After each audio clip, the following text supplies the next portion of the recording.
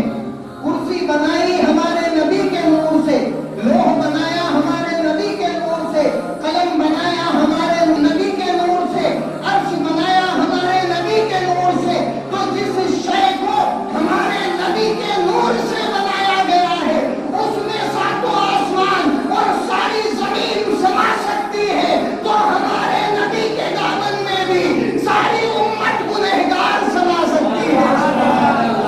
سبحان اللہ. سیدی اعلیٰ حضرت عرض کرتے ہیں چور حاکم سے چھپا کرتے ہیں یا اس کے خلاف تیرے دامن میں چھپے چور انوکھا تیرا، تیرے دامن میں چھپے چور انوکھا تیرا. اور ایک نے کیا میرے عصیاں کی، میرے گناہوں کی حقیقت کتنی، ایک نے کیا میرے گناہوں کی حقیقت کتنی، مجھ سے 100 لاکھ کو کافی ہے اشارہ تیرا، مجھ سے 100 لاکھ کو کافی ہے اشارہ تیرا. اور تیرے صدقے فقط ایک بوند بہت ہے تیری، تیرے صدقے فقط ایک بوند بہت ہے تیری. جس دن اچھوں کو ملے جام چھلکتا تیرا، جس دن اچھوں کو ملے جام چھلکتا تیرا. اور میں تو مالک ہی کہوں گا کہ ہو مالک کے حبیب، میں تو مالک ہی کہوں گا کہ ہو مالک کے حبیب. یعنی محبوب و محب میں نہیں میرا تیرا، یعنی محبوب و محب میں نہیں میرا تیرا. اور تیرے ٹکڑوں پہ پلے یا رسول اللہ، تیرے ٹکڑوں پہ پلے غیر کی ٹھوکر پہ نہ ڈال، تیرے ٹکڑوں پہ پلے غیر کی ٹھوکر پہ نہ ڈال. جھڑکیاں کھائیں کہاں چھوڑ کے صدقہ تیرا، جھڑکیاں کھائیں کہاں چھوڑ کے صدقہ تیرا. اے گناہگار امتیوں، اگر بخشش کا پروانہ چاہیے تو در بدر بھٹکنے کی ضرورت نہیں، دامن مصطفیٰ سے وابستہ ہو جاؤ، دنیا بھی آباد ہو جائے گی اور آخرت میں بھی کامیاب ہو جاؤ. یہی ایک ایسا وظیفہ ہے جو ہماری حیثیت، ہماری اوقات، ہماری تقدیر، ہر ایک شے کو بدل سکتا ہے. میں فقط خاک ہوں مگر محمد سے ہے نسبت میری، میں فقط خاک ہوں مگر محمد سے ہے نسبت میری. یہ ایک رشتہ ہے جو میری اوقات بدل دیتا ہے، یہ ایک رشتہ ہے جو میری اوقات بدل دیتا ہے. لہذا آج تک ہم نے یہ 3 آیتیں آج وساری قبول سے شروع ہوئی، 38 سورہ المائدہ کی 39 اور 40 نمبر، یہ تینوں اور ان کا ترجمہ اور چند تفسیر مکمل تو ہرگز ہم کر ہی نہیں سکتے، ہماری حیثیت و اوقات نہیں. اللہ نے کروڑوں راز پنہا رکھے ہیں قرآن میں. ایک حدیث کا بیان کرنے میں عالموں کو صدیاں گزر گئی لیکن وہ بیان مکمل نہ ہو سکا. سبحان اللہ. تو پورے قرآن کا کہاں کس کی بات ہے، لیکن اللہ جتنی توفیق ہمیں دے دے اور جس قابل ہمیں بنائے، یہ اس کی عنایت، مہربانی، کرم ہے.